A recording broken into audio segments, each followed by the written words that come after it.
talk to Diane from the Kingdom of the Kongo Heritage Charity, which is an exciting new project that she started. So you're starting this new charity, the Kongo Kingdom Heritage. Tell us a bit about what the Kingdom of the Kongo was and where that name comes from and the history you're drawing on.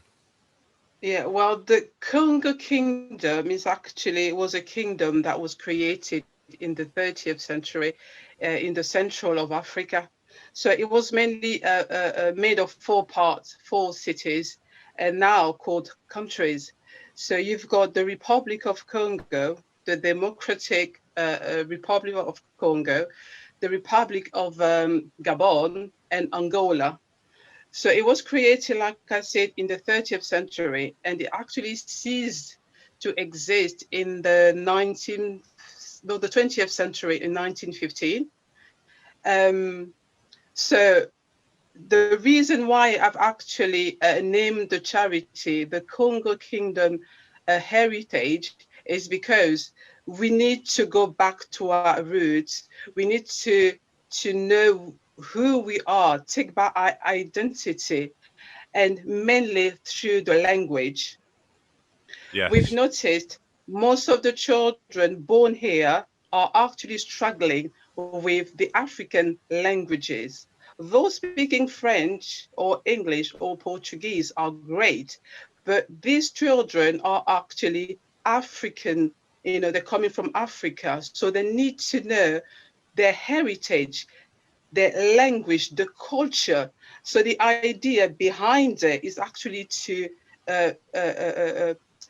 help them to be aware of who they are and where they're coming from. Yeah.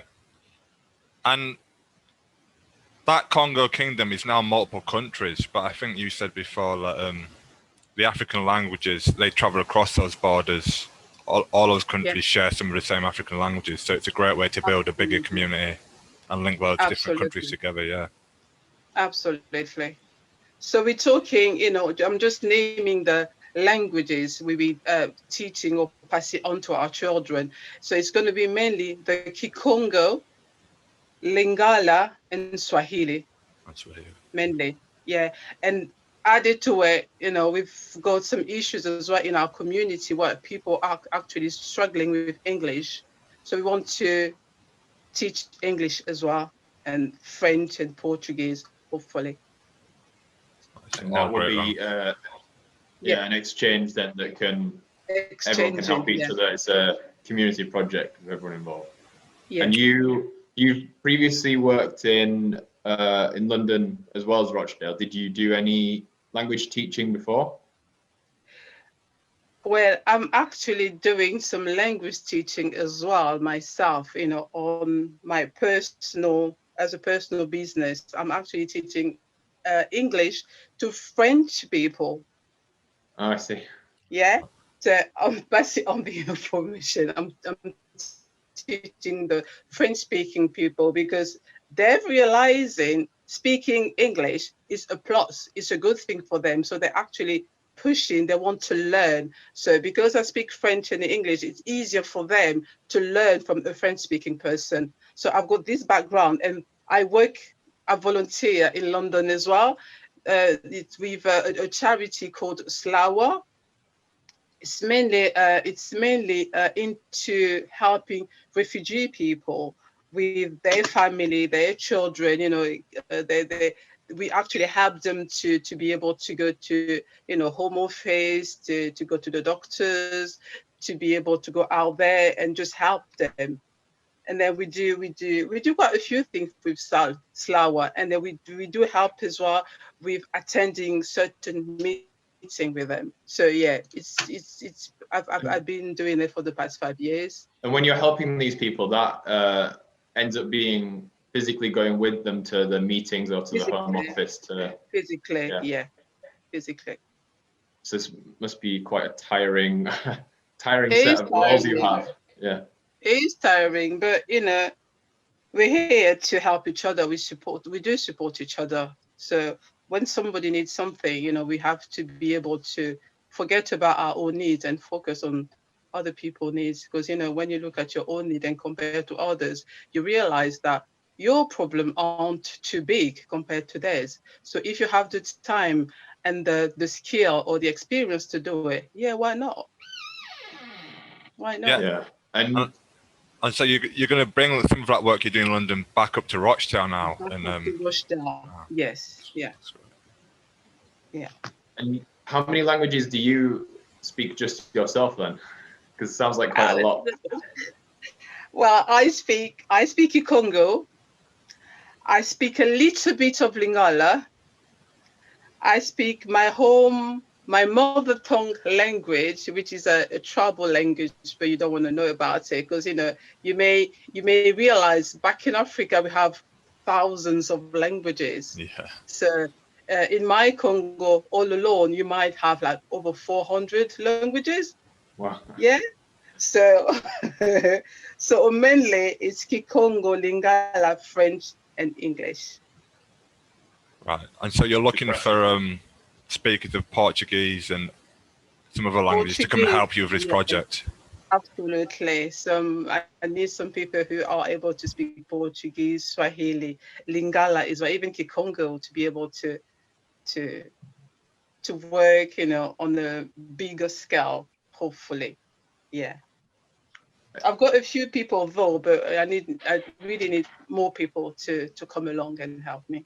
Okay, so anyone listening who's got those language skills, you know where to go. Yeah, definitely. Yeah. And you said you want to teach children so that they don't forget the languages of their heritage, but also adults you want to help with English and stuff. So is there a specific age range of children or all age ranges? And are you separating the classes or? Well, I'm thinking of all ages, but separating classes. Because I know by experience, children are able to speak more than 7 languages. They're actually like sponges. They actually take it quite easily. They learn easily languages. So we want to focus on children from 5 years old upwards. So we will be having different classes.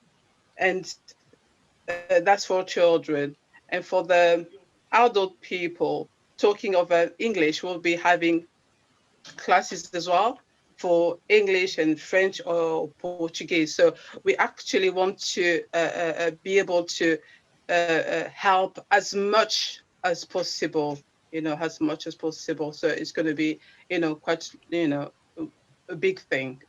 So touching all levels, the children and the adults. That sounds great. And within those classes, you can involve aspects of history and other things. Absolutely. So we'll be touching about all aspects of culture, art, everything regarding the kingdom. Because the kingdom is actually made of so many things. The way they used to be, the way they lived with each other, the culture, so it's going to be including so many things. So in the lesson, we'll be trying to pass on the languages through certain themes we'll be choosing. So for example, we may speak about the way we dress, your dressing. Yeah, we'll be learning certain words in our home languages, both talking about fashion, yeah, or the food we eat, or the art, or the way the people back then used to live or used to go about. Yeah, so we will be trying to convey everything in one. Yeah, and do you think then this could be used by the kids not only to learn another language, which is always good, but it can be it can give them the option to travel more, work in other places that had they not learned these languages and they'd only learned English, now they'd be more limited to an Anglophone country? Yes, I think so. Because I'm not too sure if you know how Lingala is actually spoken by so many people, not actually from the Congo. So if you go to Turkey today or to China, you've got Chinese people speaking Lingala. So it will be good for the children once they have the skill. When they have it, they will be able to travel from places, and knowing they have a language that will be using to converse with other people. So I think it's gonna help them to feel more confident about the languages, about the places in the world they want to go. It's not going to be like a barrier anymore, because they know, they might not know everything, every a big, how do I say it? They might not know a lot of it, but a few words they will be knowing will add up little by little, and then that will help them to converse with other people in the world or in Africa or elsewhere. Yeah. Yeah, so it'll open up a whole world of possibilities to them. And I think conversely, you said you're going to be teaching adults as well, some of whom in your community aren't fluent in English yet, and it'd be a great way to teach them English skills at the same time and help them access opportunities in the United Kingdom. Yeah. Yeah, so it'll work as a language exchange. That's great. Have you... Go on, Joe. I was just going to say, are you also planning to involve, because something that I used to do for my language classes in school was Penpal. Obviously, I think the days of written letters are over, but are you planning on involving some kind of Penpal system for the kids who are learning? I'm having difficulty I just had a mind. What we used to do was write to children. When I was learning French, we used to write to French kids who were learning English, and we would write in French, and they would write back in English. Right. Okay. Yeah. Yeah. That'd be a good idea, actually. Yeah, like exchanging, from children who are able to speak language to the ones learning the same language they are. Oh, that's really interesting. Yeah, we could do that. Definitely. Yeah, so you've already started this project, but you're looking to continue to grow it. What are the kind of resources and support you're looking for to help you build this project and expand it? So actually, the resources I need is the volunteers, mainly. Volunteers, finding the people, who have the will to pass on, who have the desire to teach the children and the grown-ups as well, because we need, English-speaking people, French and Portuguese. So I really need the people to help me, mainly. That's it. Okay.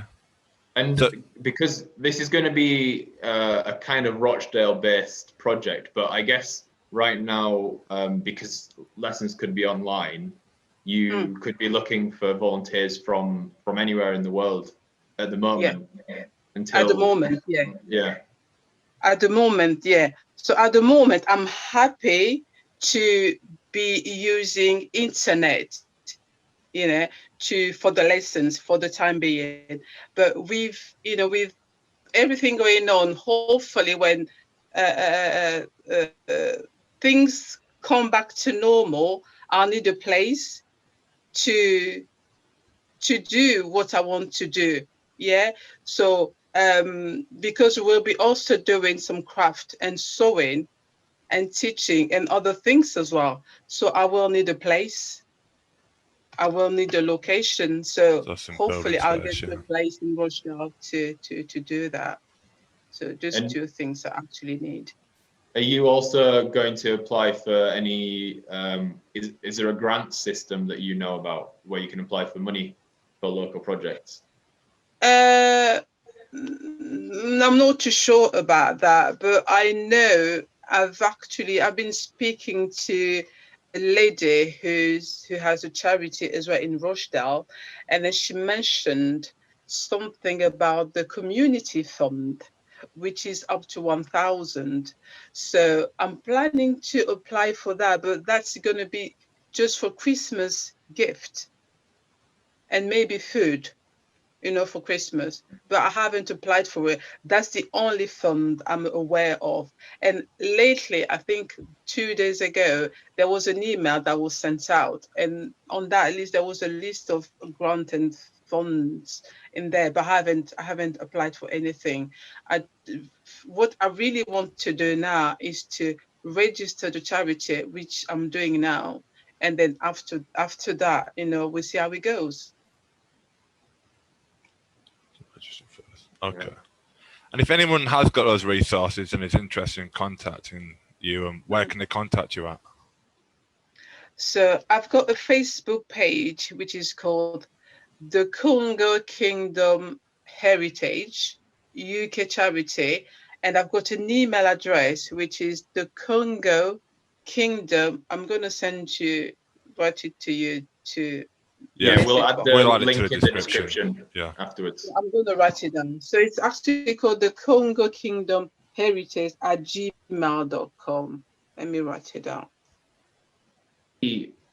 How many days a week are you planning on having these lessons? Because is it going to be every evening or the weekends? Because obviously the longer a kid can hear another language, the more likely they are to pick it up fluently, aren't they? So for the time being, we want to focus on the weekend. So once a week, because I know they've got their work to do. So I don't want it to be too much for them. So it's going to be, to start with, one lesson per week for 30 minutes. So those 30 minutes will be more than enough for them to learn 2, 3, 4 words, to learn something. So when they come out of it, they should be able to put one sentence together, even a word. Yeah. They might learn to say a bottle, a plate, or maybe, I want to eat in their language. So, when they come out of it, they will able to learn at least one word. So 30 minutes, Saturday or Sunday for 30 minutes. Okay. It's a good start. Yeah, it's a good start. And then eventually, I suppose, as you teach these kids more and more, you can even suggest things like the day of the week they can all hang out and speak this language once they're all able to speak a bit, and then that quickly from there you can increase your level, can't you? Absolutely. They want to take it easy, because they've never heard about African languages, and then if I go too much in one go, it's going to be too much. So I want to take it easy and then see how it goes, because they have to love it. They have to appreciate it. Once they appreciate it, then they would like to know more. I've got a way of doing things with children, so I'm going to give them just a little bit, and then once they like it, it might be just a song. They might love the song and start singing it, and they will need more and more and more. So that's how I want to go about it. 30 minutes to start with, and then we see how it goes. If they like it, hallelujah, happy days. And hopefully they will like it and they will need more and more all the time. So 30 minutes to start with once a week. Yeah, and a lot of these kids, their parents, I'm guessing, will maybe be able to speak some of the language that they're going to be learning. But the kids have maybe not learned any of this language off their parents. Do you think as well this could increase the parents' involvement in teaching the kids this language as well?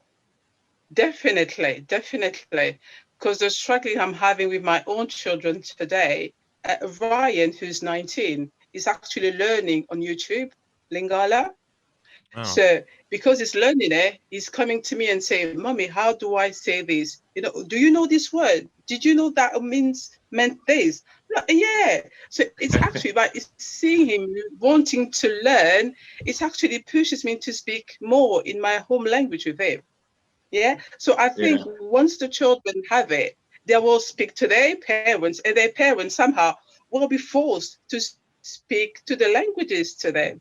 So, the parents actually will be helping us to do our job while helping their own children on a daily basis. So that's why we really want to focus on 30 minutes, let them enjoy it, like it, and then that will boost them to want more, to speak more at home. Yeah. Yeah. You taught your kids a little bit then. Oh yeah, yeah. I speak to them, and my son Oliver, who's 14. Sometimes when I speak, he's like, "I'm not getting your language, Mom." I mean, like, yeah, that's why I'm speaking it for you to get it. Yeah. I'm not getting it. It doesn't make any sense to me. But my little one, who's 5, when I say something, I'm like, when you want something, this is the sentence to say. I say, when I say, do you listen? She said, in my home language, I'm like, that's how to say back to me. So I will say, Ngemewa. And then she said, Ngemewa. I say, no, it's Mumewa. And then when I say something, and then I'm like, Ngemewa, have you heard what I've said? She said, yeah, Mumewa. So that's just a sentence, and she knows the meaning of it. And then she needs more. She wants more and more. So a little a word here, a word there, will build up with time. Yeah. And then she will get used to it. She won't be a stranger to the language. It's actually for them, not to help them to know, recognize that the language is not a stranger. It's actually something they hear every day. Yeah. Yeah. Reinforcement. Yeah, and then do you think? Go on, Diane. And then I think you're planning to connect it to arts and crafts as well. What kind of arts and crafts are you planning to do with the kids? Oh gosh, so many things. It's going to be bags making, jewelry making, covering chairs. Do you know you can actually convert a plastic chair into an awesome chair, beautiful, using cardboard? So I can actually have a long list of things I want to do. Yeah. But there's so much to do. The sky is the limit. Pot flowers, flower pot. I don't know, name it. I'll do it. Like so many things. But the list is really long. It's really long. There's so many things. Once you know how to do something, you want to do more. You want to do more. I remember I used to live in Africa. I went to my husband's place because my husband is from Gabon. And I went to live in a village. There was nothing. And I actually managed to kind of, decorate the whole house using local material. So it will be bamboo. The bamboo was there. So I went there, got the bamboo and made like a flower pot. I've actually decorated it with an African fabric and actually use it like my flower pot. And I had like a plate I made as well out of cardboard, and I used it to make like a plate to sit on my coffee table, and people loved it. Like, wow, this is beautiful. And why not flowers? Talking about flowers, we can actually make flowers using paper, using fabric, Yeah, that kind of resourcefulness. It's just amazing. The sky is our limit. So many things we can make, so many, I wish I could do everything, but, sometimes I'm like, I don't have the time to do everything. And that's why I need people to learn, to experience and to like it. It's just amazing. It's amazing. Yeah, so, the more people see it, the more people will become involved. They'll want to join in the teaching maybe as well. And definitely, yeah. Yeah, definitely. And will there be a cooking aspect to this as well if you're teaching cultural things? Yes, the cooking aspect as well. Yes, because I have to say our girls aren't cooking. They're actually, I don't know why. It's maybe because of the culture here. I remember back home, I learned to cook when I was 6 years old. I knew how to cook.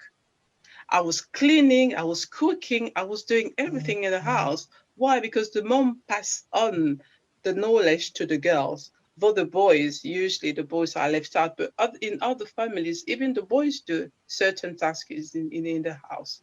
So at age of 6 years old, I knew how to cook. And if you ask my boys today, well, I push them to do the dishes. You know, I ask them to do the dishes. Yeah. And though they don't know how to cook, but Ryan, who's 19, knows how to cook. So when my little girl, she's 5 years old. Of course, she's little, but she's always in the business of helping me. You know, when I cook, she's there, Mommy, let me help you. Mommy, let me help you. But I've heard stories about grown-up children, 13, 12, 14, 15, they don't know how to cook.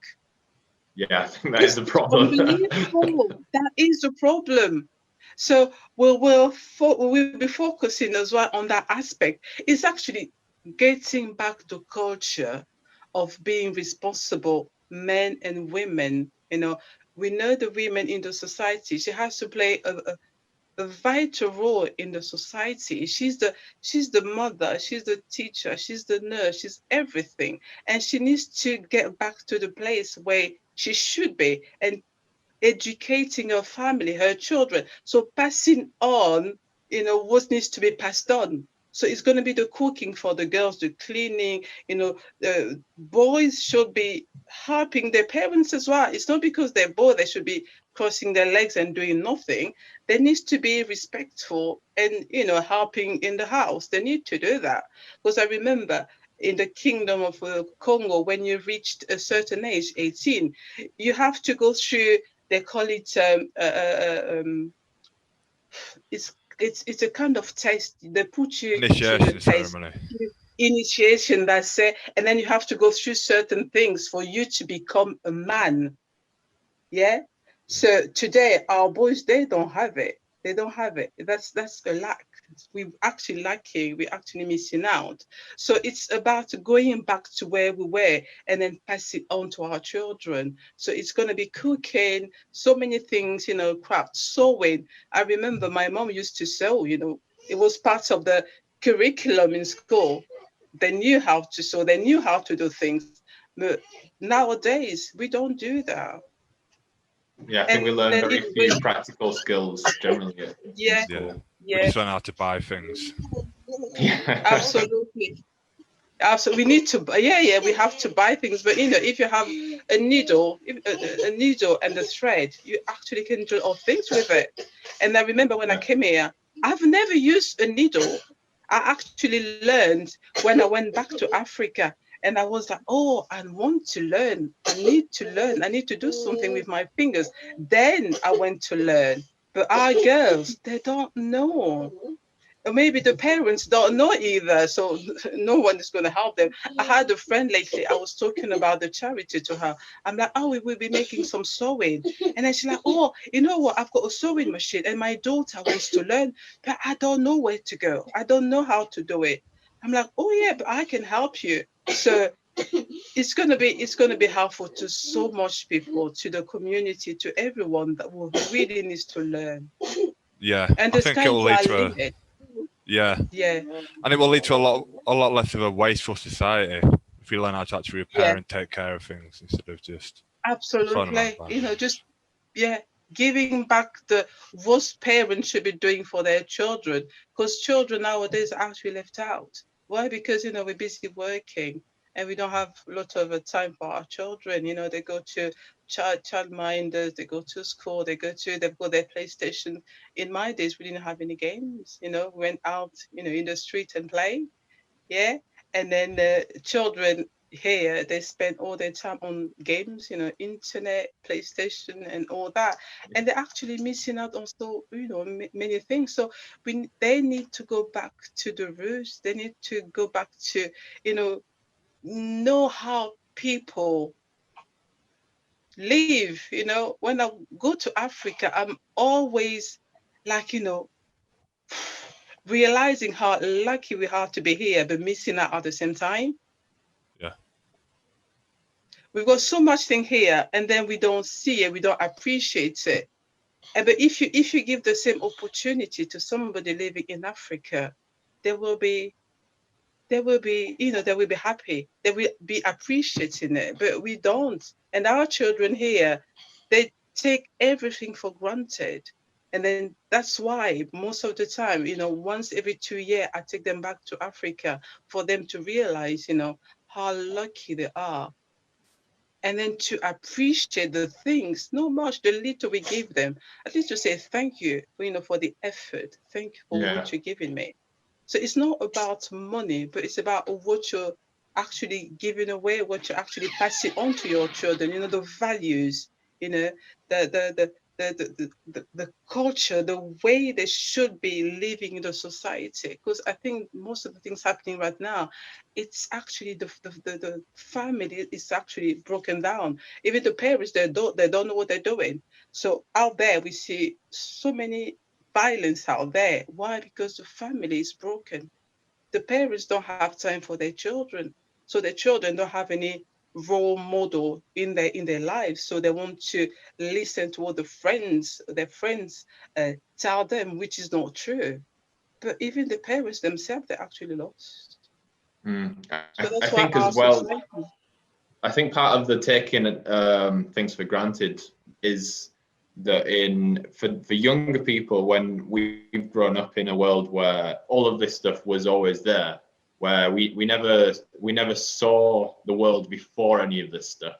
So it's a bit hard to imagine what it would be like without it, and then you can end up taking it for granted because of that. Yeah, you take it for granted. Yeah. Yeah, and you said something really interesting there, that the parents are lost as well. I think this can be quite an easy society to get lost in. There seems to be decreasing community bonds, decreasing social bonds. And I think, community projects to restore are a really important thing for restoring the health of the society in general. Yeah, I believe so. Yeah, I believe that's why I really believe we need a stronger community, parents-wise. The parents need to be strong parents. They should be able to pass on, the knowledge they've gained, if they have any, to their children, because there's so much things we actually accept because we want to please our children. So they grow up without any barriers. They actually think they can have or they can do anything they want to do. So that is why we really need to go back to where we were before, how we used to be, how we used to appreciate the little we have. I remember, if you go to Congo today, although we don't have a lot, but we sing, we're happy, we smile, we appreciate the little we have. So, I really hope our children, can actually appreciate what we give them. Doesn't really matter how big or how small it is, but at least, give them and then them appreciate the effort. Yeah. And build a stronger community will be helpful. Just getting those women together and then passing on the information, having a place where people will come and educate them, that'd be wonderful. Do you see when this goes into real life after COVID, hopefully, do you see parents, do you envisage parents coming along with the kids to the classes? Oh, definitely. Yeah. Definitely. So we want to work on women because we know women is really important in the society. She's the one who makes the world. She's the one who teaches. She's the one who gives direction. She's the one who looks after her house. If she doesn't have good values, she won't be able to bring up her children or build up her house. It's going to be a disaster. That is why a woman needs to be taught. So if we can help women to get back to their feet, that will help them to help their children to be responsible in the society. And this could be a nucleus of the community where people can come and get help with lots of local things that they wouldn't have otherwise known about. Definitely, yes. Yeah, that's the purpose. That's the whole purpose of it. That's the whole purpose. Although it's called the Kongo Kingdom Heritage, but it's for everyone. It's for everyone. You know, if somebody is interested in learning how we used to be, or how we should be, or how, you know, by the little changes made in our daily life, how we can actually influence our community. Yeah, that's going to be really helpful for our community. So yeah, definitely, yeah, we'll be welcoming everybody. Yeah, so it sounds like a fantastic, ambitious project. Is there anything else you'd like to add? Are there any more things you're taking on at the minute? Oh, I'm just